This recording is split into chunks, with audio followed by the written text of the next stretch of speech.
Rhyming Dialogue 4.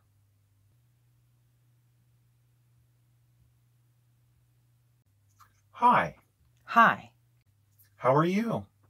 Confused. How are you? I'm good. What's confusing? Well, I was just musing about what makes life fulfilling and what makes life thrilling. Oh boy, here we go. Go, how so?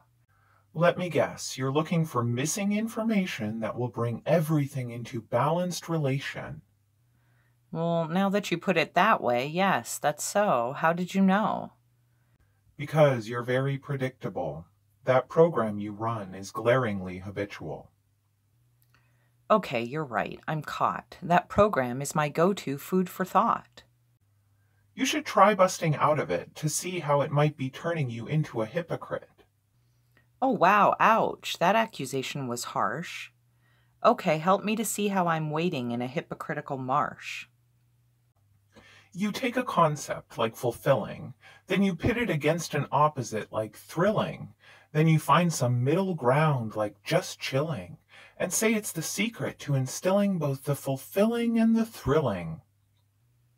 Oh boy, you really have me all figured out, don't you? When laid out like that, that is exactly what I do. But how is that hypocritical? It doesn't even seem critical. Go ahead, try to think it through. Seeing this blind spot might make you brand new. I think this is going to be too hard. I actually remembered that I really have to dust and fill out a warranty card. What kind of blind spot buddy would I be if I didn't give gentle reminders to you about taking off your glaring blinders? Fine, okay, so how am I hypocritical? How do I not practice what I preach? How do I pretend to be what I'm not? Maybe you'll give me a clue or a hint, otherwise I might get stuck for a really long stint. Think of your conversations and all of your confabulations. When and how do you teach? When and how do you preach? Well, I teach when I feel like I have something to offer. I preach when I have an avenue for proffer. And when do you put your head in the sand? Hmm. Well, I guess when I'm called out on my extremes, I tend to hide behind moderate themes. When I'm called out on real life mundane operations, I tend to hide behind conceptual observations. Exactly. Can you give an example so we can sample? I'll try, but why? What do my reservations and suspicions and inhibitions have to do with my alleged hypocritical positions? You'll see. Just keep following me. Now give an example so we can sample. When someone is clamoring for an idea or word, if I know it, I put it forward. If someone is leaning toward one side in an argument split, I'll play the devil's advocate. I didn't ask you to give examples of how you teach and preach. I asked you to give an example of how you hide behind each. All right, fine, I'll do it. I'm just trying to work up to it. The other day, my neighbor suggested that I take up the task of cutting my very tall grass. They said it's growing taller than their weed. I replied that I'm trying to let the grass go to seed. Wait, your neighbor grows weed? I don't know, I couldn't see their weed through my grass seed. Anyway, I gave a long explanation about how I had it all figured out, how I was going to let the grass grow tall so that it would reseed and strengthen my lawn sprawl, how it would fill in and help prevent weeds to further my lawn and gardening needs. They were impressed by that explanation, so much so that they didn't pursue a township citation. But you know, and I know, that that's not really true. I didn't cut my grass because of laziness through and through. That laziness runs so deep that it was easier to lie than simply do the lawn upkeep. It was easier to lie than bespeak or ask for advice regarding my laziness streak. Everybody has different weaknesses and strengths. We all have different personalities, experiences, and traits. Not to mention handicaps, limitations, and wavelengths. Also, thresholds, fluctuating moods, and tolerance rates. So now can you see the hypocrite in you? Can you see the blind spot all the way through? One of your strengths is in abstract conceptualizing, but one of your weaknesses is in everyday chores and living. It's easy for you to teach and preach about words and ideas and conjectures, but you run and hide when others try to give you everyday mundane lectures. It's easy for you to preach truth, balance, moderation, and doubt, but it's so difficult for you to cut the grass and take the garbage out. You're right. I had to take the garbage out today and I mumbled and grumbled the whole way. I even invented a complex but sleek garbage chute that would render the annoying task utterly moot. You invent it, but will you actually produce? You'll contemplate it, philosophize about it, and actually just deduce. You'll still be mumbling and inventing next week instead of taking the physical production leap. Okay, I get it. I'm a hypocrite. I feel sufficiently roasted. Can we give it a rest before I get burnt, broiled, and toasted? Let me take some time to let this sink in so that I can try to change, adapt, and modulate my kingpin.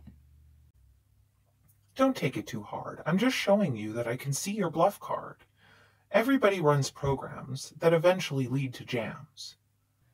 So, what's up with these programs? Where do they come from? Are they built in scams? I don't know if they're learned, installed, or acquired through genetics, but they can turn us into lazy liars, hypocrites, and heretics. Yeah, and it's funny how you only find them when you look, precisely where you can't really see, like trying to read some invisible book. You can find them through self-observation and a careful, concerted process of elimination. People want to champion and maintain their strengths, skills, and talents. They don't want to see their lies, excuses, laziness, weaknesses, and imbalance. They notice when they're forthright, upright, honest, smart, enduring, and kind. But they have to look at what they dread, what they sweep under the rug to find, the programs that keep them looping back into one frame of mind. They seek gratification and reward and can't stand anything that's a bore, so they'll resort to elaborate schemes and great effort to avoid anything like a chore. Yeah, if you want to find your programs, watch how you unravel while picking pine needles out of pea gravel. Or watch how you sling doom and gloom while scrubbing grout in a tiled bathroom. Yeah, I would rather rappel down a steep cliff wall than have to make a phone call. I would rather redesign Noah's Ark than go to an amusement park. I would rather write a long-winded rhyme than partake in the daily grind. But you do go out into the world and work. You do have a real job in addition to Mechanical Turk. Yeah, only because I'm amassing earnings to satisfy future yearnings. Well, maybe that's one way to bust out of a program, using past or future-oriented thinking to generate a diagram that acts as a kind of balance sheet to help you get through and complete all of the annoying chores that are such bores. Right. Even though I don't want to take out the garbage at all, I do because the past has shown that if I don't, I'm in for an even more smelly haul, and possible futures involving flocks of vultures. Yes, I think we find and ameliorate some programs that are detrimental just through experience and growing up. It's developmental and incremental. Yeah, and some take more perseverance and calculated interference. It's hard to bust out of a program that has become so habitual it borders ritual. People can get so stuck in patterns of addiction or depression that they can't see anything beyond the next fix or oppression. Right, and it can go to extremes at both ends of the spectrum.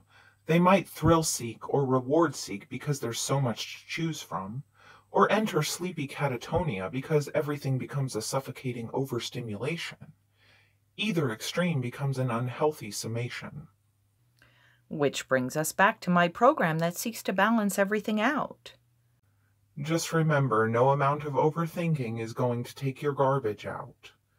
None of your abstract and conceptual balancing labors are going to balance your grass height with your neighbor's. But maybe if I could convince them all to let their grass grow tall, we could eliminate this silly regulation and tall grass and weed prohibition. Good luck with that.